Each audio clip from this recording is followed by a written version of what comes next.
Bueno, muy bien. Buenas tardes.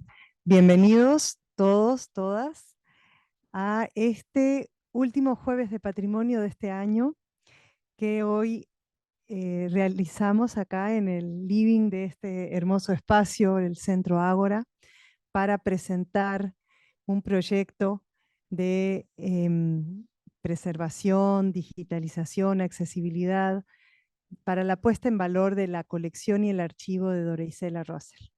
Tengo que empezar primero contando un poquito qué es Jueves de Patrimonio. Jueves de Patrimonio es un ciclo de conferencias que realizamos desde el año 2015, en donde buscamos, como dice el lema que nos alimenta, hacer visible lo invisible. Y en esta ocasión queremos visibilizar, por un lado, el maravilloso material documental que resguarda el Centro Ágora, el archivo, y también la figura de Dora Isela Russell, que para muchos es una desconocida. Entonces, en el año de 1991, la Universidad Católica recibió en donación testamentaria por voluntad de la propia Dora Isela Russell su biblioteca de casi 2000 volúmenes, que está aquí en el acervo de nuestra biblioteca de la UCU, y también el archivo personal, que incluye cartas, fotografías, documentos diversos, algunos también cassettes de grabaciones, y todo ese material se resguarda aquí en el Centro Ágora. Con motivo de esta puesta en valor de este archivo y esta colección, que por otro lado, este es un proyecto que ganó el fondo de Iberarchivos, nos hemos reunido, o más bien amablemente han aceptado de manera muy generosa nuestros invitados compartir sus saberes en torno a Dora Isela, la época en la que ella desarrolló su actividad literaria y indudablemente la figura de Juana de Ibarburu. Porque Dora Isela, además de ser poeta ella misma, escritora, periodista, directora del suplemento cultural del diario El Día, directora del Museo Zorrilla, tuvo una actividad literaria y cultural muy importante, muy destacada, pero también fue amiga y secretaria personal de Juana de Ibarburu. Entonces, el día de hoy nos acompañan Ángel Ayestarán, ex director del Museo Histórico Nacional y ex miembro de la Comisión Nacional de Patrimonio, también colaborador del diario El Día y amigo de la propia Dora Isela. Trabajó en el Museo Zorrilla cuando Dora Isela fue directora, entonces, bueno, es un privilegio poderlo tener aquí con nosotros. También nos acompaña Silvia Puentes de Ollenar, escritora, médica de profesión y coordinadora de la Cátedra Juana de Ibarburu, que promueve la lectura infantil y juvenil en la Biblioteca Nacional y también preside la Asociación Latinoamericana de Literatura Infantil y Juvenil, autora de numerosas publicaciones y experta en Juana de Ibarburu, tiene un hermoso libro sobre ella, o sea que también es un privilegio poder contar con su participación. Nos acompaña asimismo María José Larre Borges, que es bueno, egresada de la casa de la UCU, también es profesora de literatura y bueno, se ha especializado en toda esta época que ella nos va a contar un poco la trascendencia que tiene el vínculo entre Juana, Dora Isela y cómo se vincula Dora Isela con su contexto literario. Y también nos acompaña Sandra Fabra, que es la directora del Centro Ágora, de esta biblioteca, que también incluye otras muchas áreas como el centro de escritura y el propio archivo histórico. Entonces, yo les voy a dar la palabra primero a Sandra para que ella cuente en detalle el tema del proyecto, de qué se trata. Después va a hablar Ángel, después María José, cierra Silvia. Y a continuación abrimos una segunda tanda de intervenciones para que pueda participar María Ángel Hilarda, que es la archivóloga que está a cargo de toda la parte técnica, que nos va a poder dar muchos detalles muy interesantes, sobre todo para todos ustedes, porque que tiene que ver con la parte de digitalización de los documentos y preservación de los documentos. Y también nos acompaña Manuel Rodríguez, que es becario y asistente de investigación, es estudiante igual que ustedes, y ha venido trabajando conmigo desde hace más de un año en precisamente la localización de todos los materiales, sobre todo la parte de libros, la investigación de la figura de Dora Isela en las historias de la literatura. Ha participado también en trabajo de archivo, así que él también nos va a contar un poquito su experiencia. Bueno, sin más, les agradezco nuevamente y le doy la palabra a Sandra. Bueno, muchas gracias. Yo voy a ser muy breve. Voy a contar qué pasó cuando asumo la dirección de lo que antes era la biblioteca de la universidad y bueno, el desafío de transformarla en un centro, porque damos muchos servicios, ¿no? Es decir, no es solamente la biblioteca, hablabas del centro de escritura, pero también está el archivo general universitario, que tiene como dos patitas. Por un lado, el archivo administrativo y por otro lado, el archivo histórico. Cuando nos encontramos con el archivo histórico, encontramos que hay, bueno, tenemos en custodia documentos muy interesantes. Y ahí conversando con María Ángel, pensamos, bueno, y bueno, muchas conversaciones también que tuve con Amalia, cómo visibilizamos todos estos documentos.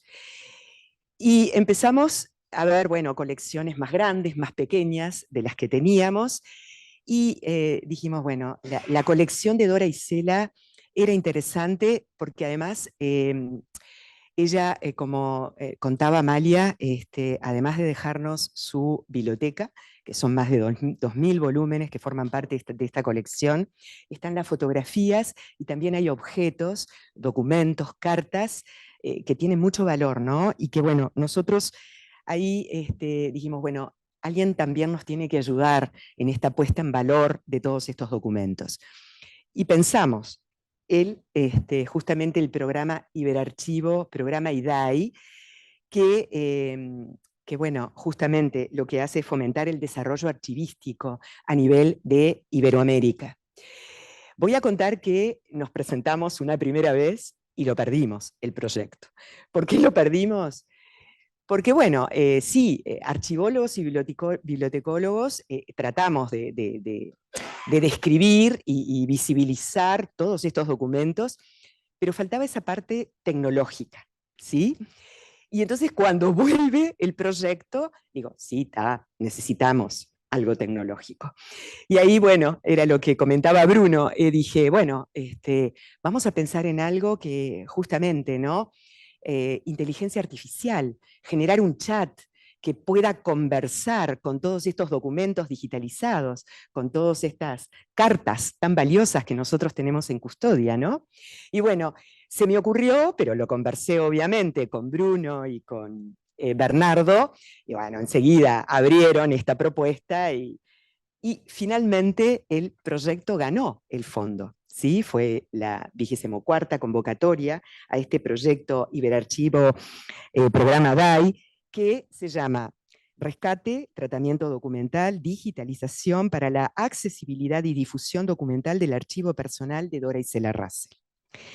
Bueno, y el proyecto involucra, ¿no?, la historia de dos mujeres uruguayas que dejaron una huella cultural e intelectual en el Uruguay en la primera mitad del siglo XX.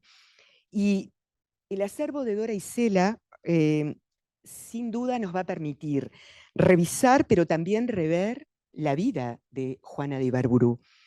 Y como hito de la identidad latinoamericana y muy especialmente también desde la perspectiva de género. Muestra la historia personal, como les decía, de dos figuras literarias y además nos permite reconstruir, que eso también es muy importante, el contexto cultural en el que ambas se desarrollaron y así también como los vínculos entre ellas y también con la comunidad de intelectuales, no solamente del Uruguay, sino del mundo. Por lo tanto, un buen tratamiento nos va a permitir conocer la documentación y su contenido, pero además nos va a facilitar el acceso a estos documentos a una comunidad, no solamente la comunidad UCU, sino también investigadores, docentes, pero la ciudadanía, ¿no? Por eso este apoyo del proyecto y el programa ADAI para Iberoamérica. Bueno, y en este sentido, nosotras cuando empezamos a trabajar decidimos por el software, que es un software de código libre, el Aton, que justamente el Aton es una aplicación web, bueno, los chiquilines después me van a corregir, una aplicación web que usa estándares de descripción archivística. Y bueno, que María Ángel en un ratito les va a mostrar cómo se van visualizando los documentos. Hicimos todo un tratamiento de fotografía, de digitalizar las fotografías. Hubo un cuidado en todo este acervo que los profesores que nos acompañan ya vieron, ¿no? Y bueno, y la segunda parte del reto, esa que nos hizo ganar el proyecto, justamente, es esta parte en la que van a participar los estudiantes que hoy nos acompañan.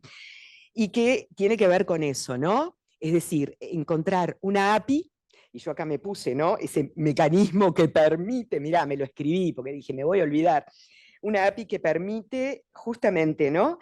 La conversación de dos software, ¿sí? El Atom con una inteligencia artificial. Es decir, un chat que permita conversar con estos documentos y, bueno, y darles nada, una proyección, ¿no? Que realmente estos documentos se merecen. Así que bueno, yo les agradezco muchísimo que estos 28 estudiantes estén acá acompañándonos con el profesor y que, bueno, y que por supuesto, nuestros invitados que van a contar y nos van a hablar de Juana y de Dora, ¿no? Así que gracias. Sí, te doy la palabra.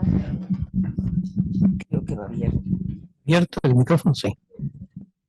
Primero que nada, quiero agradecer a la Universidad Católica esta invitación, que para mí no es muy acertada que sea yo, pero yo la conocí bastante a Dora Isela, así que puedo hablar de mis recuerdos de ella.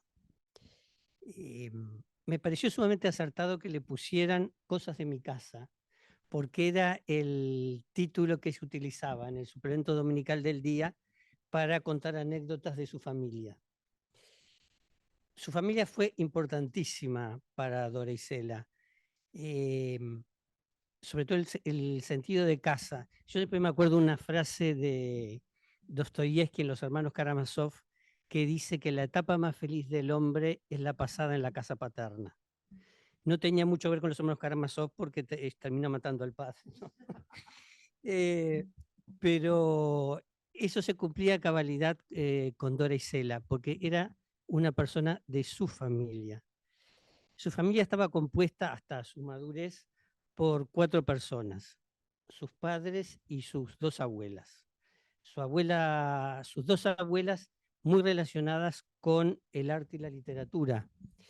Su abuela materna, Dolores Núñez de Rode, la abuela Lola, como decía ella, pintaba y pintaba muy bien. No sé qué habrán sido de las pinturas de ella que tenía Dora Isela. Está en un sistema. Bueno, y su abuela paterna, Rosa García Lagos García de Zúñiga, era nada menos que media hermana de Roberto de las Carreras. Ambos hijos de la famosísima Clara García de Zúñiga, la castellana del Museo Blanes, que siempre hacía muchos cuentos de Dora Isela de ella. Ahora me preguntan, ¿cuándo conocí a Dora Isela? De toda la vida, porque ella era muy amiga de mis padres. Pero mi relación fundamental con ella empezó en el año 1978. Yo ahí tenía 22 años, tenía esa no vergüenza que tiene la juventud, por suerte, y se me ocurrió hacer un artículo y lo consideré que era tan bueno que dije, esto tiene que ser publicado.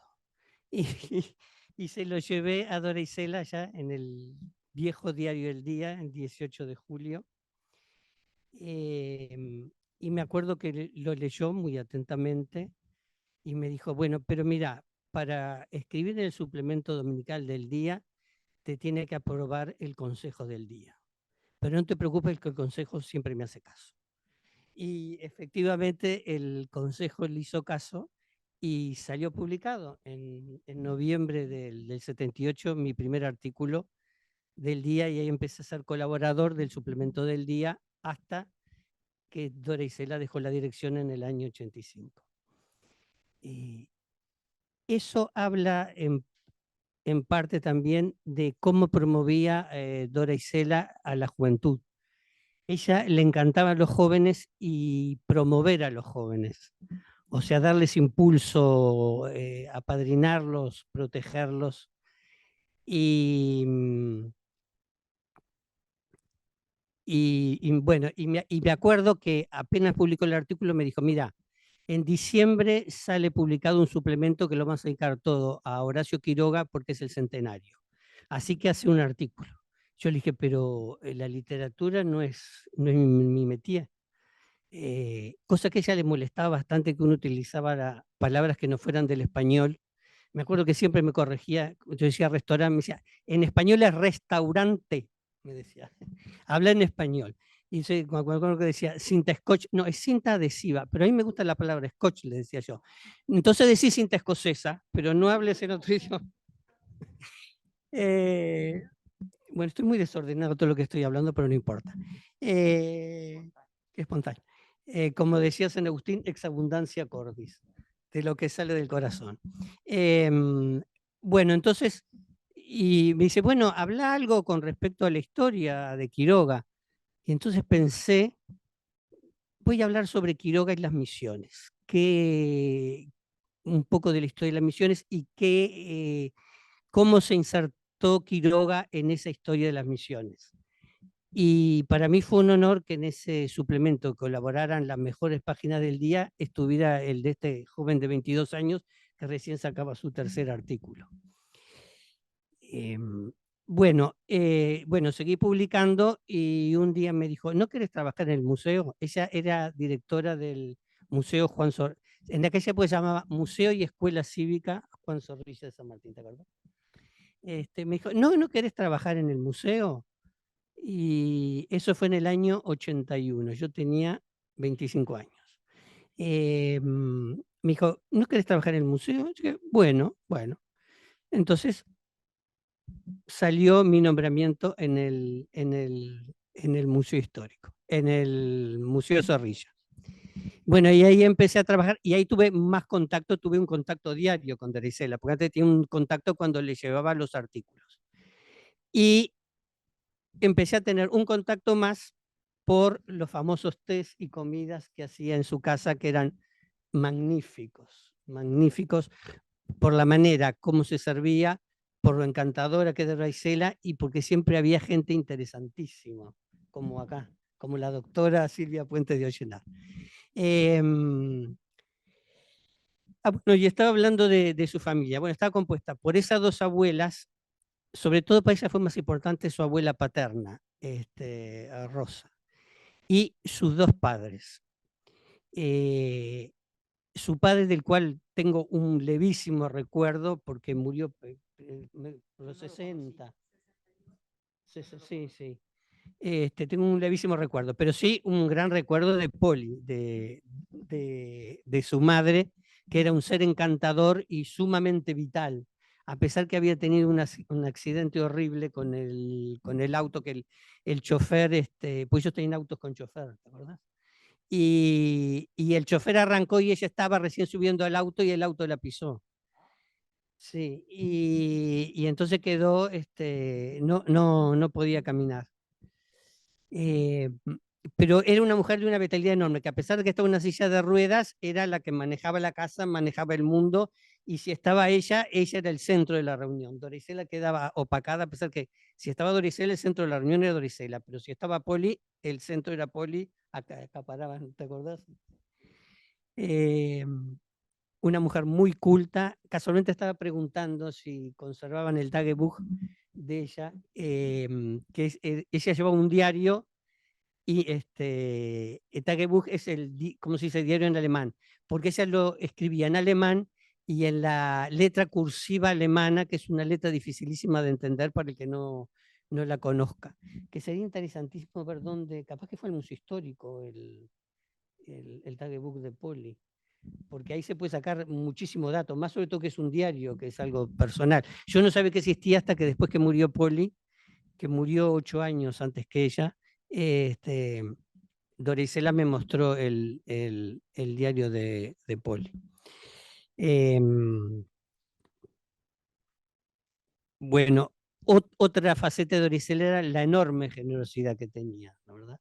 Era un ser sumamente generoso y sumamente manirrota. Ella decía, por ejemplo, que las monedas eran redondas para circular y no chatas para hacer torres. Y yo me acuerdo por ejemplo, que hacía regalos sin ningún motivo. Por ejemplo, un día te tocaban el timbre y venían de una confitería y llegaba un postre exquisito a tu casa con una tarjeta de Dora Isela. Tenía esa cuestión de hacer regalos que uno no esperaba. Me acuerdo una vez que se me había muerto el gato que yo tenía y ella dejó esperar y a los meses tocan timbre y me vienen de una veterinaria, me traen una gata siamesa recién nacida. Un ser sumamente generosa, generosa con su tiempo, generosa con lo que era material, generosa abriendo su casa, recibiendo a la gente. Y bueno, y otra era la enorme cultura que tenía. Era una mujer de una enorme cultura literaria, musical, artística, de pintura, de literatura, bueno, de literatura, y su gran pasión era que ahí ella me volvió adicto a la que yo no lo era. Yo era su mente, tenía una enorme pasión por la literatura rusa y la francesa. Su gran pasión era la literatura hispanoamericana. Y empecé a conocer escritores y poetas que nunca había oído hablar, como por ejemplo José Asunción Silva, que me pareció un poeta exquisito. Sí. Me dijo, pero tenés que conocer este poeta. ¿Cómo no lo conoces? No lo conozco. Así que a Dora Isela realmente le debo muchísimo, porque me llevó a lugares que no me correspondían ni por mi talento ni por mi edad, y porque aprendí que la bondad y la generosidad es lo que hacen grande una persona.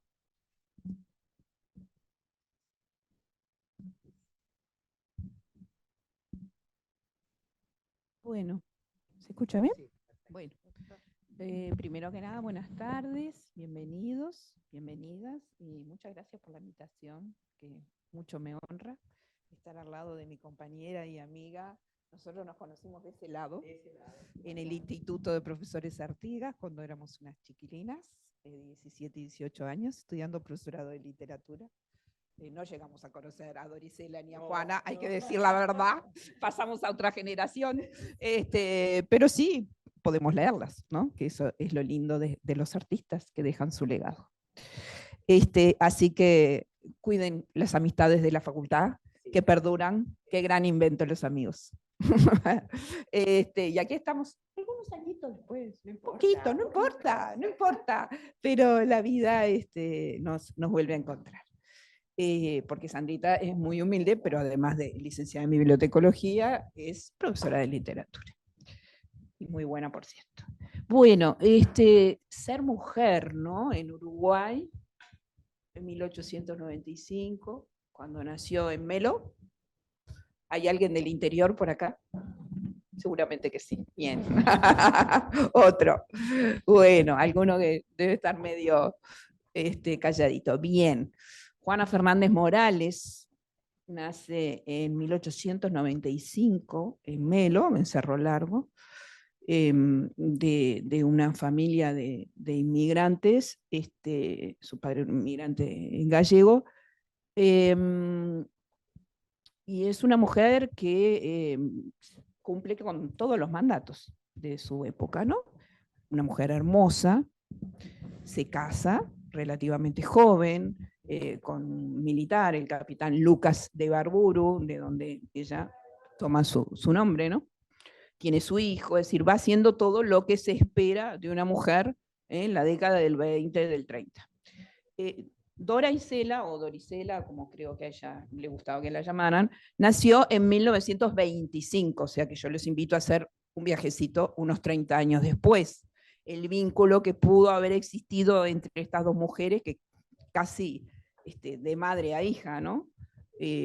Porque, como dijeron muy bien recién, Dora Isela fue al mismo tiempo amiga, confidente, alumna o discípula y secretaria de Juana, ¿no? Para que vean este par de dónde surgió y cómo se origina. Dora Isela nació en 1925 en Buenos Aires y luego de niña se traslada a Montevideo. Curiosamente aparece otra figura que ahora está muy en boga, digamos, que ha sido multipremiada en esta historia, porque fue compañera en el Elbio Fernández de Ida Vitale, una de nuestros premios Cervantes. Entonces vieron cómo, hay un cuento que se llama, ¿no? Los senderos se van encontrando en este jardín de mujeres uruguayas del siglo XX.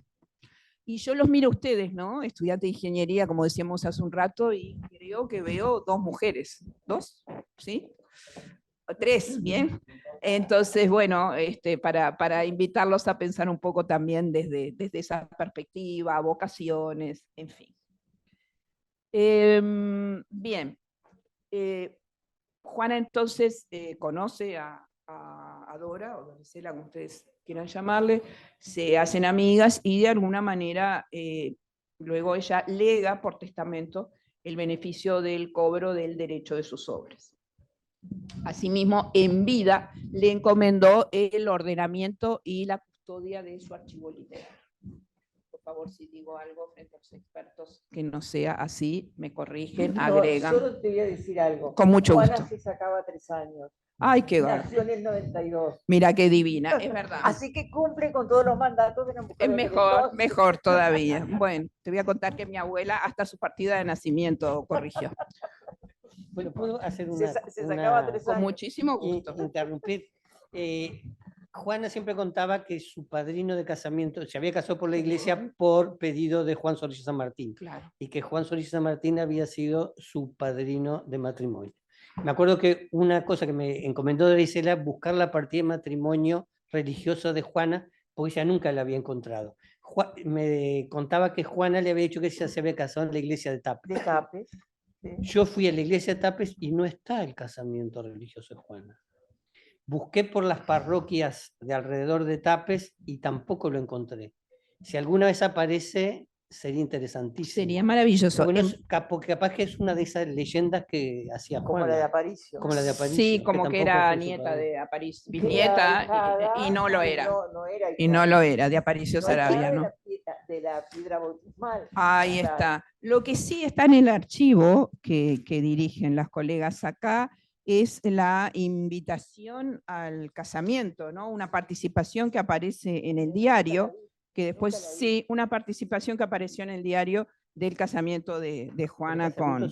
Del casamiento civil, exactamente. Pero del civil fue el Melo. En Melo, ahí está. Bueno, pero en fin, nos convocan entonces, por eso yo les decía, vamos a hacer un pequeñito viaje en el tiempo, porque no soy yo la protagonista, ni lo quiero ser esta noche, para que ustedes vean cómo podía ser el vínculo entre estas dos mujeres, qué podían tener en común y qué podían tener diferente, ¿no?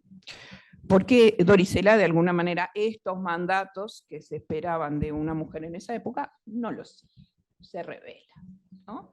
Pudiéndolo porque venía de una familia acomodada, culta, etcétera, y ella elige el camino diferente al de Juana. Bueno, el afecto y la estrecha relación entre ellas se evidencia en un poema escrito por Juana, ¿no? En homenaje a Dora, que termino para no leerlo todo, y dice: Dora Isela del norte, del mundo entre los pinos, ¿qué recubre la nieve, Dora Isela? ¿Tú sabes si eligieron madrina para ti entre mujeres? ¿Qué signo te domina? Bueno, Dora participó en la fundación de la Asociación Uruguaya de Escritores en 1948 y fue secretaria de actas varios años. Fue conferencista sobre temas de literatura en Uruguay, en Argentina y en Chile. Fue enviada por el Ministerio de Instrucción Pública para estos fines. Fue la secretaria de la comisión y organizó celebraciones por el aniversario de la muerte de la poeta María Eugenia Vaz Ferreira.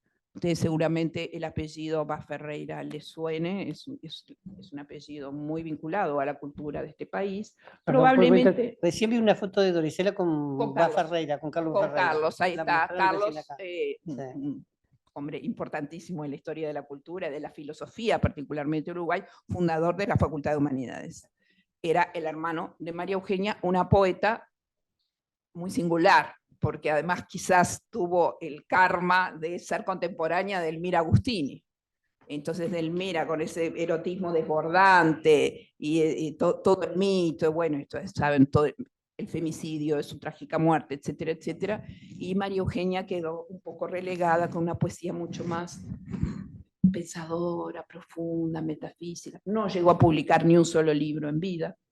Lo hace su hermano después que se muere. Bueno, digo para que vean un poquito cómo era el ambiente intelectual del 900. Un momento, porque hay una anécdota muy divertida que mostró Dora Isela, que Delmira le manda un libro a María Eugenia, y al tiempo le pregunta: ¿leíste mi libro? Sí. Dijo: yo no leo Inmundicias. Yo no leo Indecencias. Indecencias. Ahí está. Fue con Juana. Fue con Juana. Incluso dice que se encontraron en el Ateneo, en el Paraninfo, y María Eugenia le dio la espalda porque le parecía que era una escritora indecente. Y en cierta forma lo era. Claro. Bienvenida a Indecencia. Un erotismo muy sutil. Un erotismo muy sutil que había que saber leer. Pero hay que animarse en la primera década del siglo XX a decir: tómame ahora que aún es temprano y que llevo dalias nuevas en la mano, tómame ahora que aún es sombría esta taciturna cabellera mía, tómame ahora, etcétera, etcétera, etcétera. Hoy y no mañana, oh amante, ¿no ves que la enredadera crecerá ciprés? O decir, Caronte. ¿Se acuerdan quién era Caronte? Un personaje mitológico, el barquero infernal de la Divina Comedia, ¿no? Ella en Rebelde dice: Caronte, yo seré un escándalo en tu barca.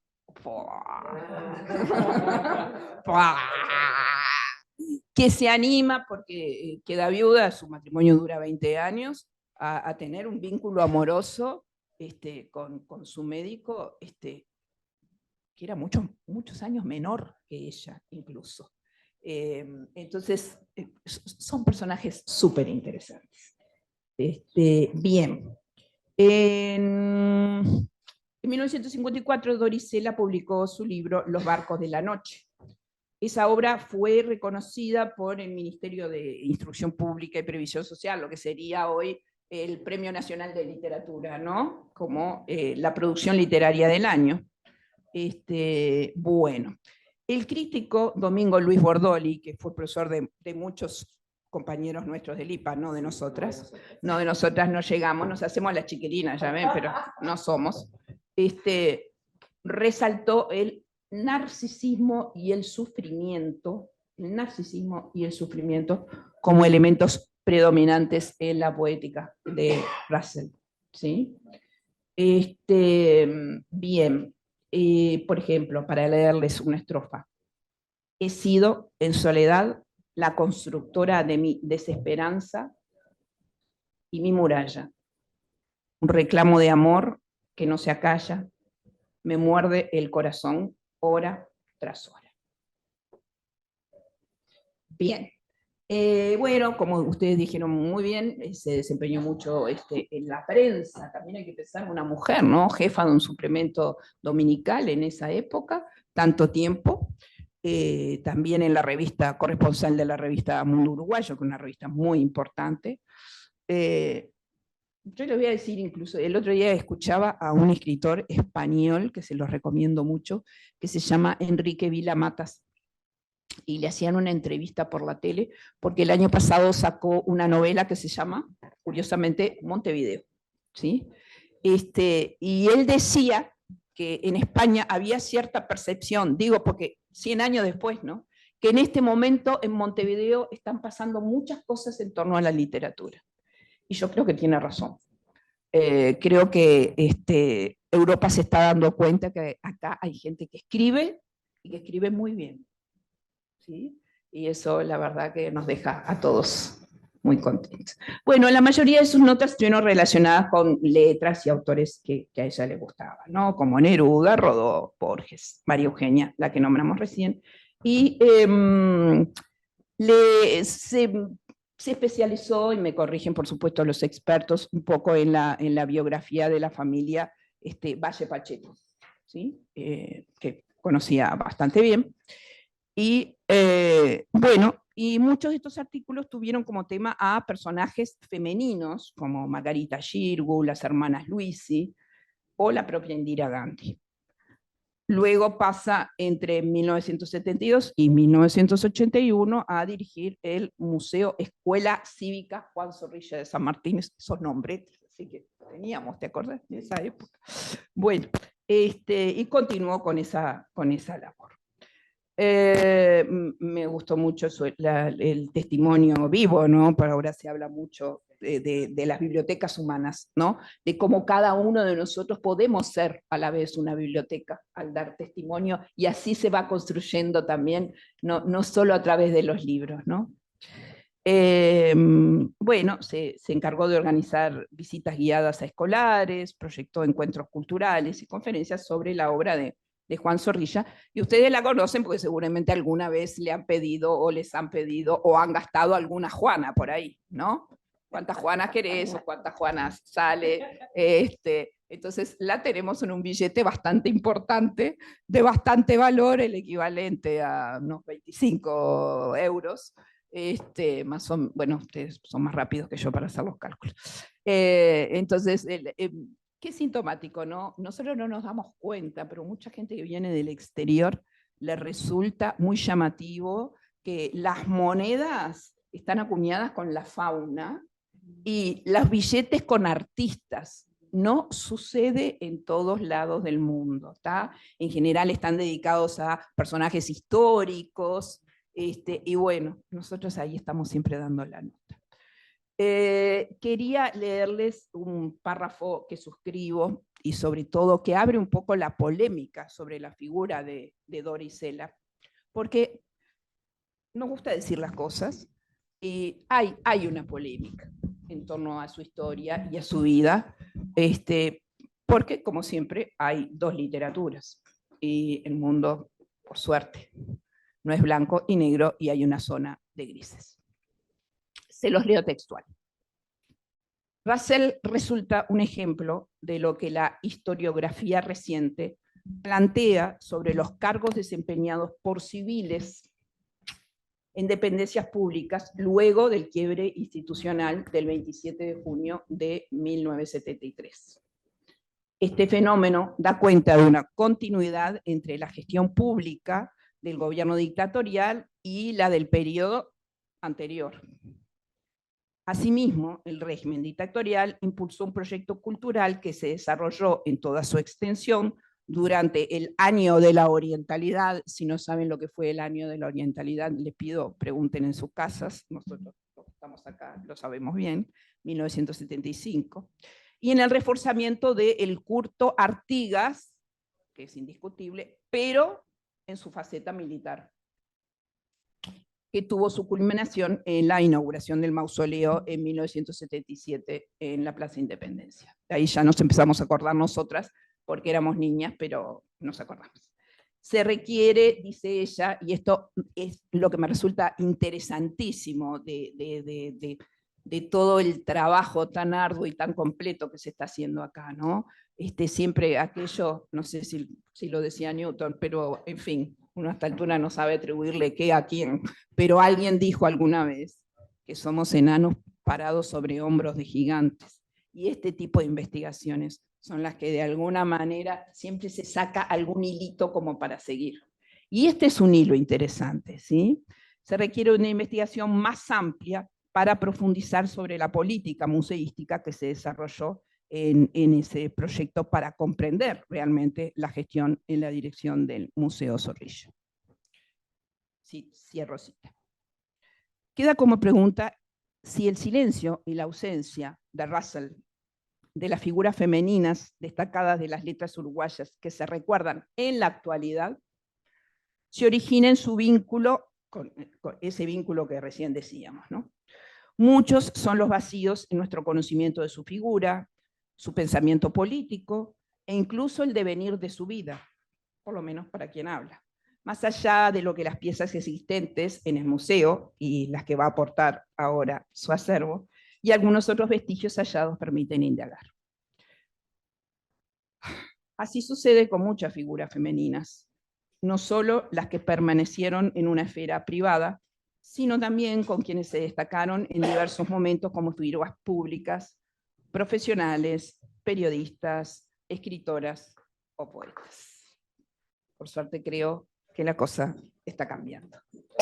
Bueno, era eso. Muchas gracias. Muchas gracias. Gracias a ustedes por escuchar.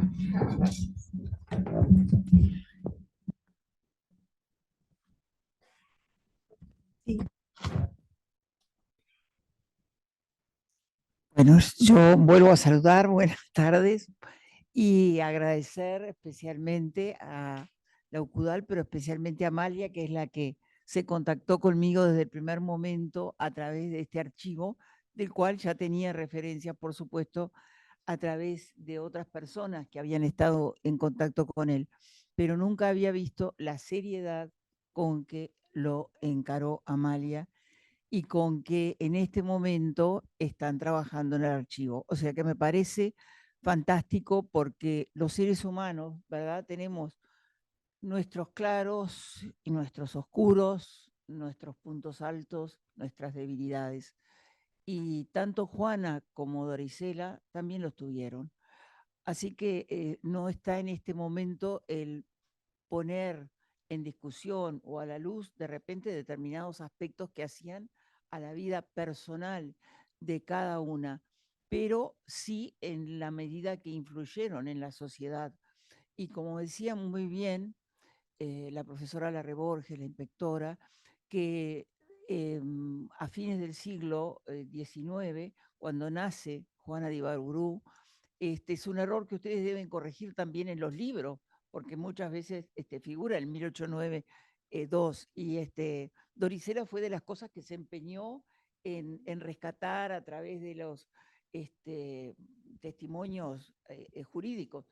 Y ahora hablando tú, yo conocí al párroco de la parroquia y me sigo viendo, porque fue alumno de la cátedra Juana de Ibarburú, que ya no existe.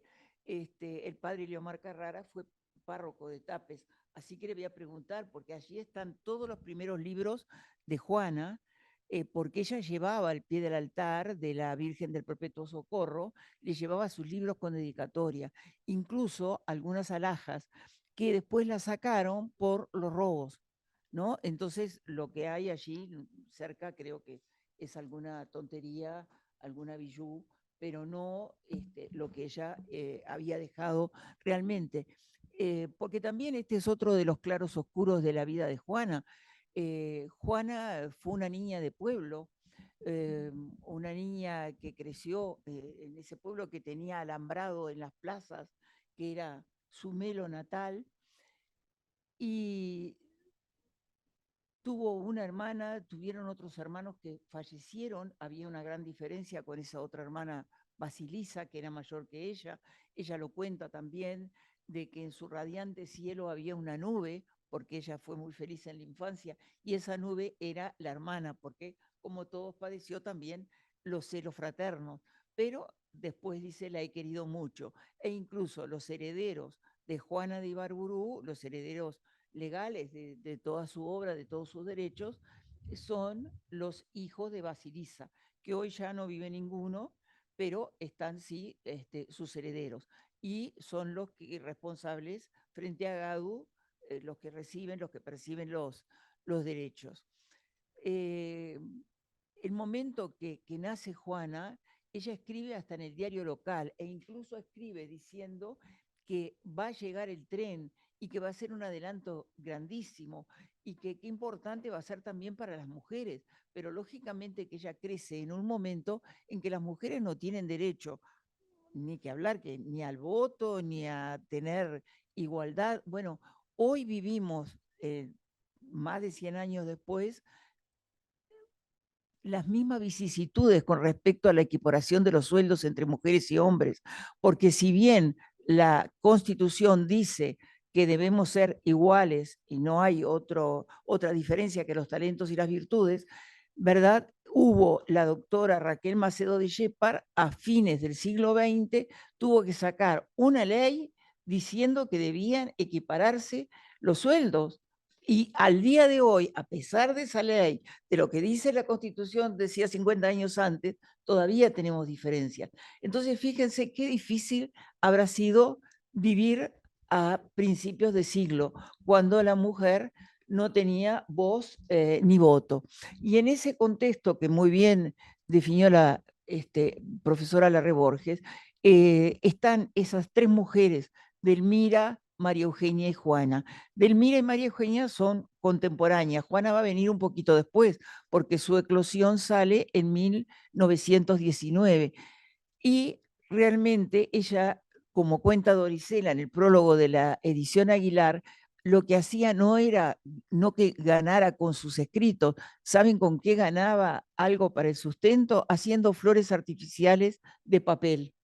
Y ese pequeño manual que ella quería editar se perdió.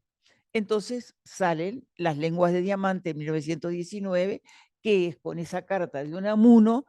Ella le manda a 4 escritores muy valiosos europeos, pero Unamuno le contesta una carta maravillosa que la van a encontrar, y donde le habla de la castísima desnudez de su poesía. Porque es eso, una castísima desnudez, porque es muy sutil aquel rayo de sol que penetra en mi seno. Es de una delicadeza muy grande que no se acostumbraba. María Eugenia no edita en vida, se va a editar en forma póstuma, pero publicaba en revistas. Pero María Eugenia lo expresa además también a través de su poesía, cuando dice: entre la arena y las olas existen 2 cosas solas, morir o matar.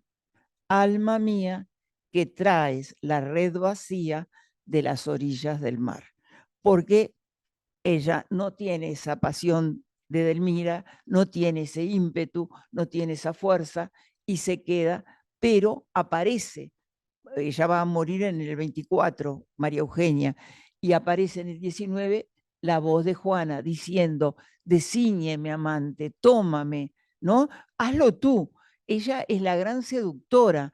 Ella va a seducir a Caronte. Caronte, yo seré un escándalo en tu barca. Pero después Caronte la deposita como una presea, como una conquista de vándalo, porque aquella mujer vertical, enhiesta, que se atrevía a desafiar a Caronte, es la que termina en los brazos, conquistada por él. Pero ella es la gran seductora que hace creer al hombre, a su interlocutor, que es el que la conquista. Pero en realidad es todo un artilugio, ¿verdad?, de una mujer que fue en vida una gran seductora. Una mujer que confesaba, y que yo la creo muy cierta en sus palabras porque la conocí personalmente.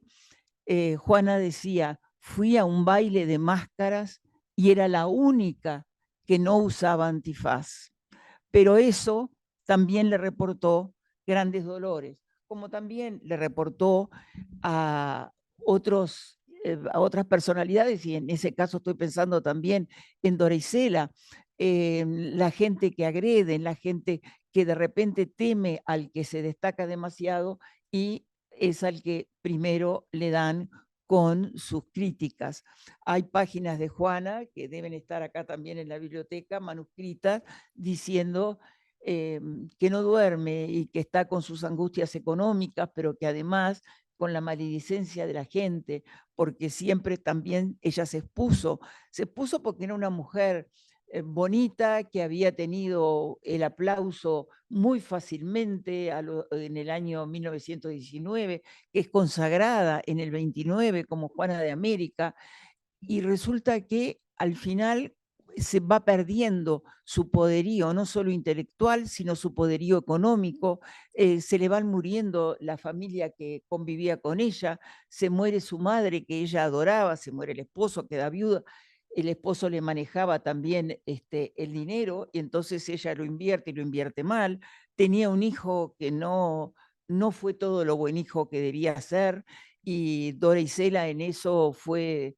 testigo. No sé si los casetes que hay acá son los de las grabaciones que ella le hacía. Qué fin de año, qué fin de vida. Sí. Entonces yo escuché esos casetes en la casa de la calle, ¿eh?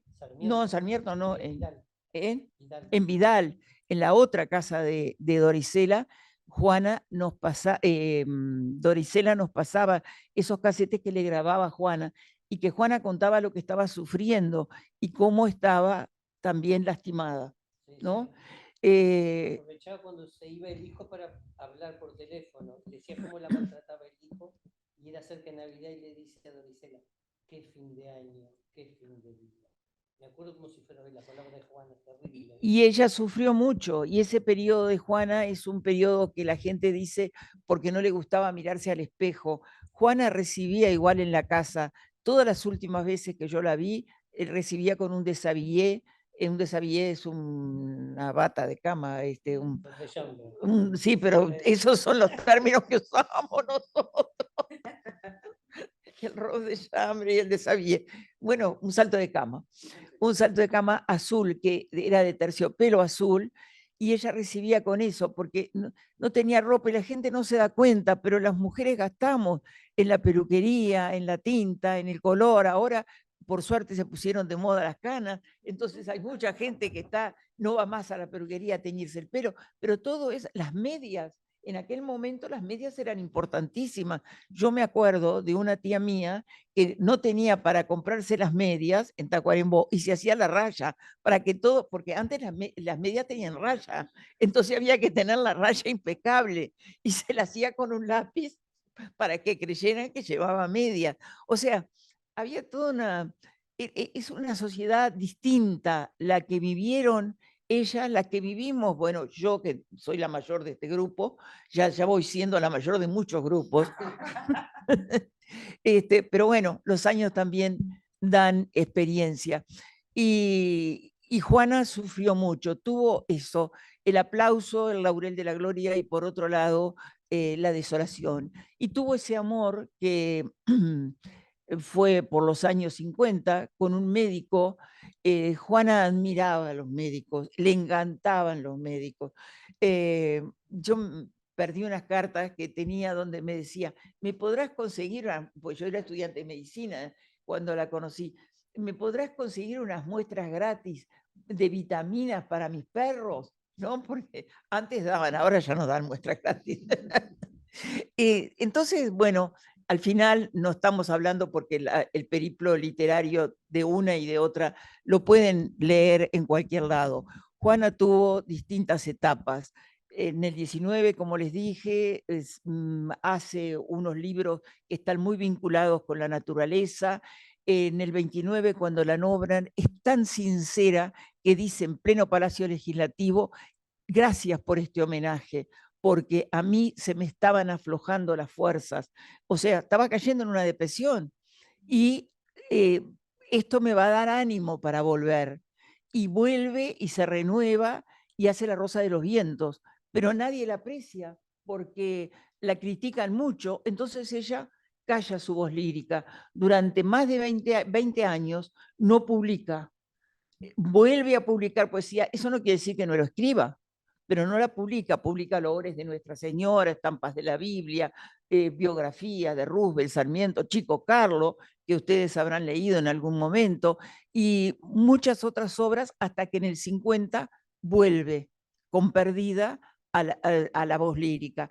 Y ahí tiene una cantidad de obras que yo les insisto, cuando vayan a leer a Juana, lean las obras de madurez, porque esas obras de madurez tienen una profundidad muy grande, donde ella cuenta y canta como Dora Isela su soledad, su agobio, lo difícil que se le hace la vida y seguir ascendiendo hacia el infinito o hacia donde la lleve el mundo y la vida. Sus grandes temas fueron el amor, la muerte, la vida, pero sola. Y este amor que ella tiene, que era un hombre 20 años mayor que ella cree que no puede ser, se casa después con una mujer 30 años mayor que él, y con ella se murió, y la hija, la nieta, está escribiendo, de Roberti se llama, está en Estados Unidos, y ha escrito novelas donde rescata también, sí, donde rescata también la obra de Juana. Él estaba casado, ella es hija de Tonita Semelis, que también me fui por las ramas y no les dije lo que quería decir. El asunto es que ellas se vincularon, estuvieron mucho juntas. Juana le escribe cuando los barcos de la noche, yo quería hacerles un raconto del periodo más fértil de publicaciones de las dos, y cuando publica Los barcos de la noche, Dora Isela le escribe Juana: los barcos de la noche van al alba, en escuadrilla de conquista plena. En la nave almirante, el oriflama campea sobre el raso una azucena. En el timón, la hermosa capitana, sonrisa distraída, ojo de aurora, gallardetes al palo de mesana, 100 banderas al viento de la proa, y el ínclito clarín junto a su mano, que aún no sabe del diente de la loba, porque todavía ella era muy joven y Juana ya la estaba pasando. Mi barco que se cruza con el suyo, rumbo al oeste la saluda al paso. Mi lento barco sin marinería y los velámenes bajo el cielo, laxos. Le hago la veña, vuela la escuadrilla hacia la playa azul de la mañana y la escoltan delfines y tritones. En ese rumbo no hay peces espada. Rezo por ella, la argonauta nueva, la joven, bien amada, capitana. Y precisamente quiero rescatar de ese periodo de Juana de Ibarburu un poema, porque acá ella dice laxo, ¿verdad? Dice, y los velámenes bajo el cielo laxos. Y esa laxitud de la mano, lo dice Juana en 1950 en un poema que les va a definir lo que era Juana. Antes, cuando era alegre, alegre como el sol, dulzura casta, ternura preferida, rosa en la rama más derecha y alta, mañana azul y vara florecida, la miel era riqueza exacta en la mano ahuecada de la vida. Ahora la mano de la vida es laxa, abierta, desmedida. Y quedo acá. Muchas gracias. Bueno, precioso. Gracias. No sé si damos la palabra ahora a... No sé si alguien quiere hacer algún comentario primero. Le damos la palabra primero a María Ángel. María Ángel, Y Manu. Yo presentaba el proyecto, más o menos, para que entendieran, y por supuesto todos estos aportes, por lo menos les da una idea de lo que queremos hacer, ¿verdad? Tenemos todos estos documentos, estas descripciones, toda esta información a través de cartas, de manuscritos, y la idea es, bueno, si bien está todo ahora en el software, que capaz que medio rapidito les mostramos. Ah, sí, les mostramos. Verlo el software, cómo venimos trabajando. Ahí está. Y así María Ángel, que viene haciendo toda la carga de toda esta información, junto con la otra archivóloga, que también es del equipo de la Universidad Católica, Jazmín. Venite para acá. Así lo ven y María Ángel les cuenta un poco cómo se está haciendo, ¿no? Sí. Bueno, una vez que, Toma, María Ángel. una vez que se identifica la donación de Dora y Cela, empezamos como un pequeño trabajo de investigación. Quisimos, en realidad, ver qué documentos existían en el archivo de la universidad sobre Dora y Cela. Dora y Cela fallece el 8 de noviembre del 90, en el 91, todo ese año se hace como un relevamiento de la documentación que está en la casa. Y lo que se trae a la universidad son los libros, los documentos, las fotografías y objetos. Una vez que se termina ese proceso de inventario, que se armó un comité que estaba integrado por la bibliotecóloga de su momento, La directora de la biblioteca de su momento, estaba la es- secretaria general Silvia Reyes, y un profesor, investigador, investigador, ahí está, Walter Rela. Walter Rela. Una vez que se recibe toda esa documentación, lo que pasó, que es lo que pude entender de este archivo, se desparramó. Los libros se quedaron en biblioteca. Los documentos se fueron a archivo. Los cassettes y videos se fueron a la Secretaría Técnica de Comunicación. Entonces, es como armar un puzzle todo esto. Entonces empezamos a ver, ¿por dónde empezamos con esto? Gracias al proyecto de Iberoarchivos, lo que se hizo fue hacer un proyecto para poder organizar toda esta documentación. El archivo está compuesto, es un archivo pequeño, por eso lo elegimos, porque es un archivo pequeño, de 14 cajas. De esas cajas tenemos 10 con documentos, que en esas cajas podemos encontrar correspondencia, fotografías, recortes de diario, postales, y después tenemos una caja con cassette que estaba en Secretaría Técnica, que en el momento de la mudanza, para no perderse, se unió con el archivo de vuelta de Dora y Cela, lo volvimos a juntar. Después tenemos una caja que tiene la réplica de la mano de Dora y Cela.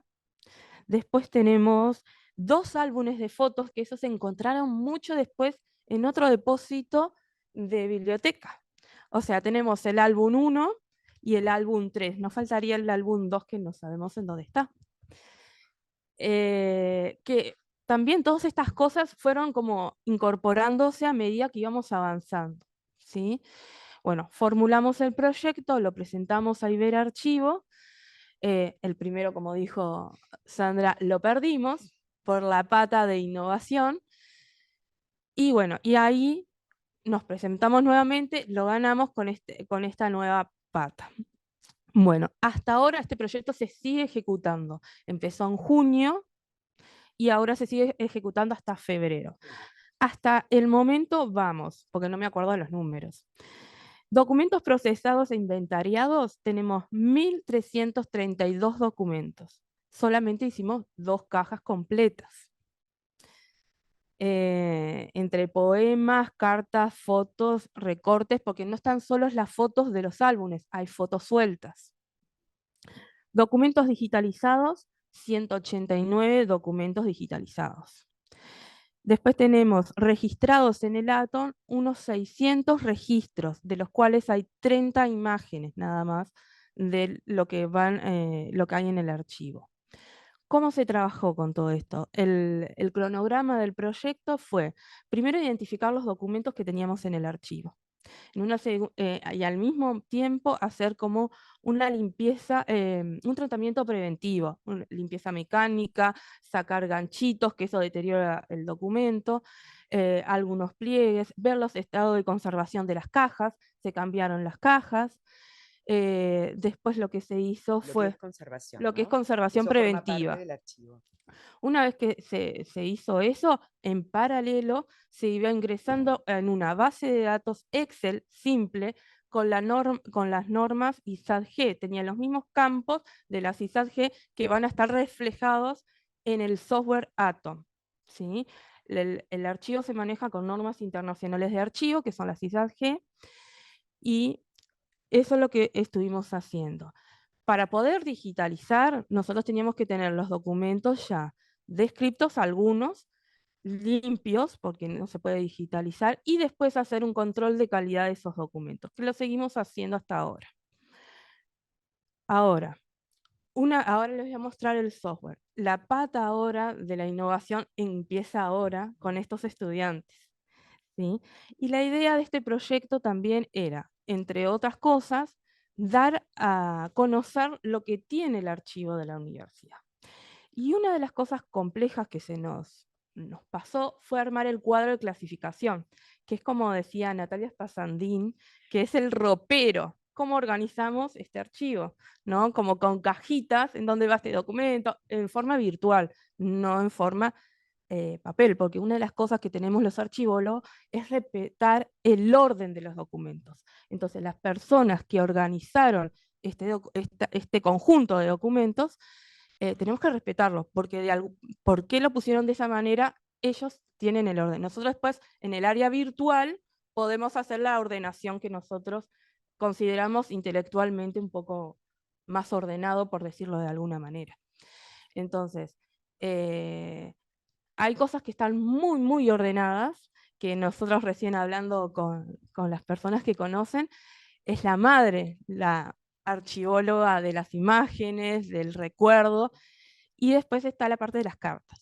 Pero la ordenación la vamos a ver en el software, ¿sí? Entonces, lo que se trata de hacer es los metadatos, que son los datos crudos del documento, como fechas, nombres, el asunto del documento, y después tenemos la imagen asociada a esos documentos. Por ejemplo, la foto asociada a las personas que están en esa foto, ¿sí? Tratar de buscar el contexto, conocer a las personas que están en esa foto, que también para mí fue muy difícil, porque claro, hay que tener conocimiento de la historia y del contexto que ustedes dieron acá. Porque sin eso nosotros es como, bueno, sabemos que está Dora Isela y Juana, pero si no sabemos quién es Va Ferreira, ¿cómo lo vamos a identificar? ¿No? Entonces es un archivo que constantemente se está trabajando.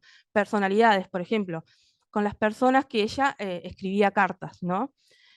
Tuve que googlear, porque muchas personas yo no las conozco. Entonces, es todo un trabajo de investigación, y lo bueno de esto es que es un trabajo multidisciplinario. Participó Amalia, la parte de investigación. En la parte de digitalización participó el Centro IGNI con Jazmín, que se montó un escáner con cámara, con trípode, para no dañar la documentación, los libros, ¿sí? Bueno, se armó todo eso y seguimos trabajando. Ahora lo que yo les voy a mostrar es el software, a ver si me voy para allá. Así lo pueden ver. Así lo pueden ver.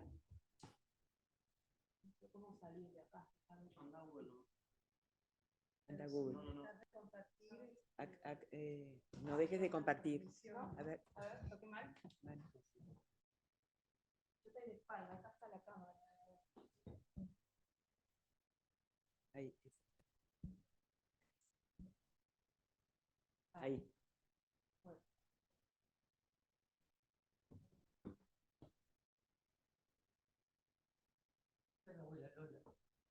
Sí, Dolores Núñez de Rodas. Bueno, acá está lo que es la colección Dora Isela Russell, y acá podemos ver el cuadro de clasificación. ¿Los chiquilines ya habían entrado al software Atom? ¿Ustedes no entraron? Todavía no. Desde la página de Ágora, cuando entran a archivo, ¿tá? Tienen que entrar a la página de Ágora, en la página de la universidad, y van a encontrar el archivo y ahí van a encontrar el enlace a este software, ¿sí? cargada la colección. Bueno, estos serían como, diría Natalia, los cajoncitos donde vamos a ir guardando los documentos. Nosotros hicimos como un primer cuadro. Y esto ya está, ¿verdad? Sí, Sí, sí, sí, claro. Ese es el caminito que le estaba diciendo a los chiquilines para... Pensé que era solo para No. Esto ya está online. Ya está online. Sí, les tendríamos que dar la dirección directa.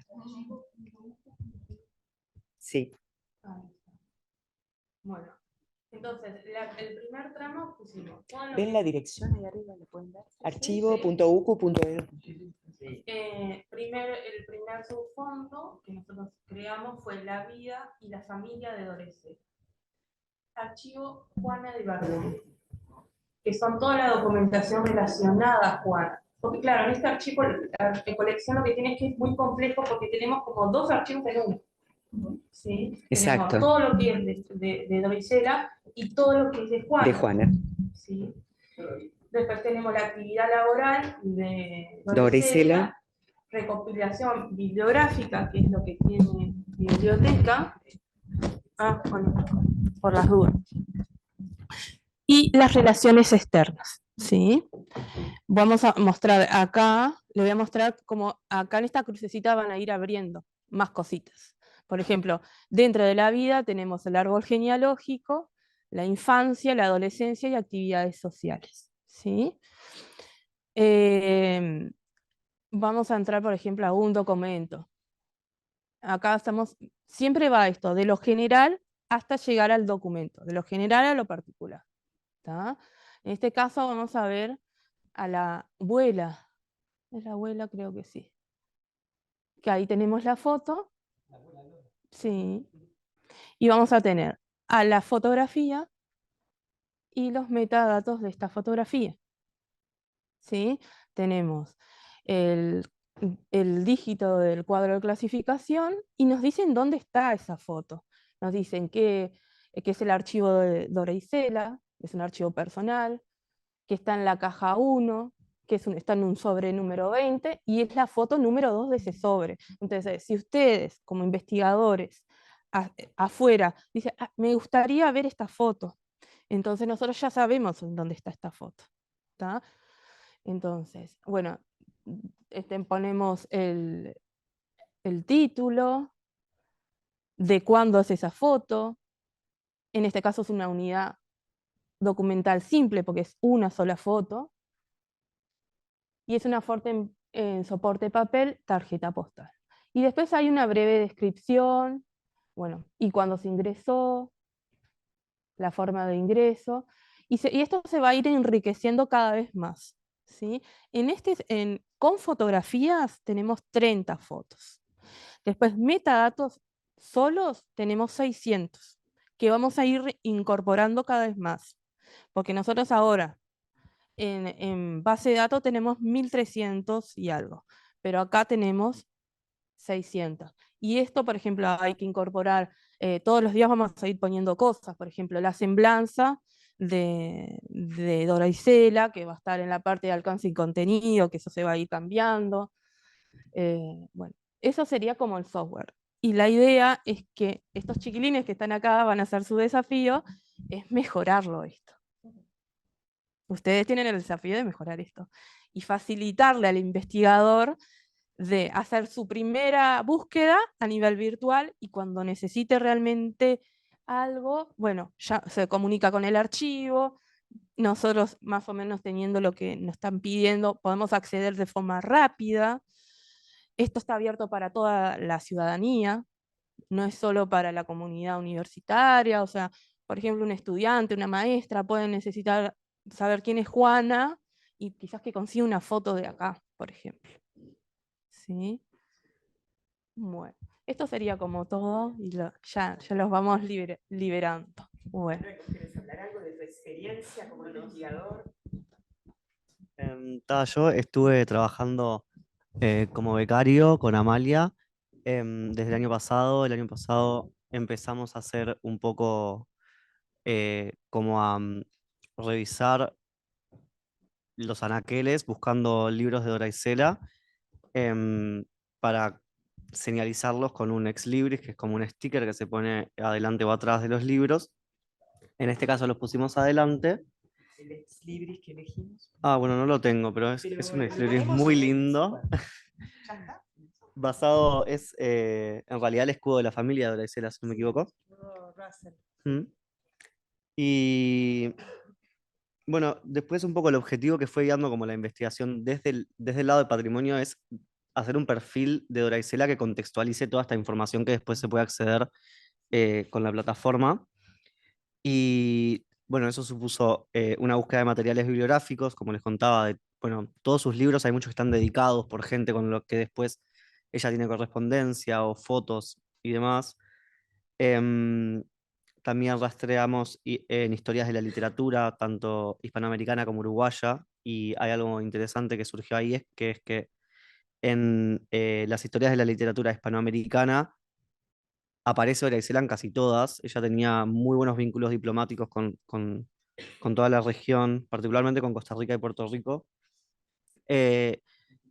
y con Perú. Mm.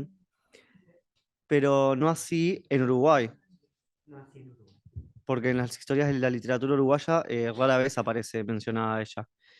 Y bueno, eso no sé, para investigar, para los investigadores que después puedan venir a buscar al Atom.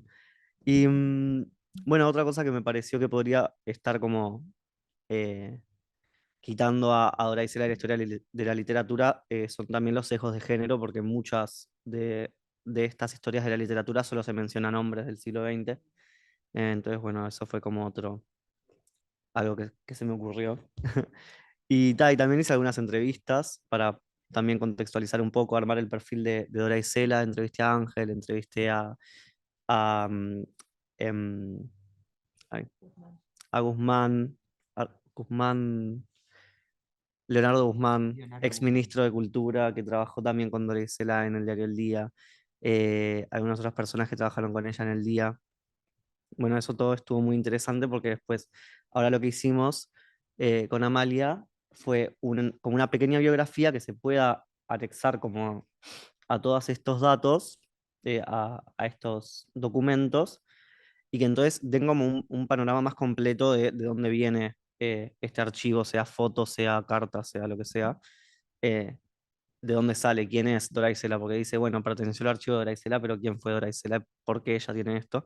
La idea es que con esa biografía que pudimos armar, em, se visibilice no solo el documento, sino bueno, su historia y por qué está ahí.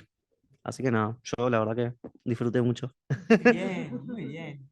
Perdón, yo voy a agregar solo algo. Me parece importantísimo porque el hecho de haber enfocado la figura de Dora Isela, que como muy bien decían, no se menciona tanto dentro del proceso literario uruguayo, pero los vínculos que tuvo Juana de Ibarburu desde su temprana publicación del 19, después lo fue heredando Dora Isela.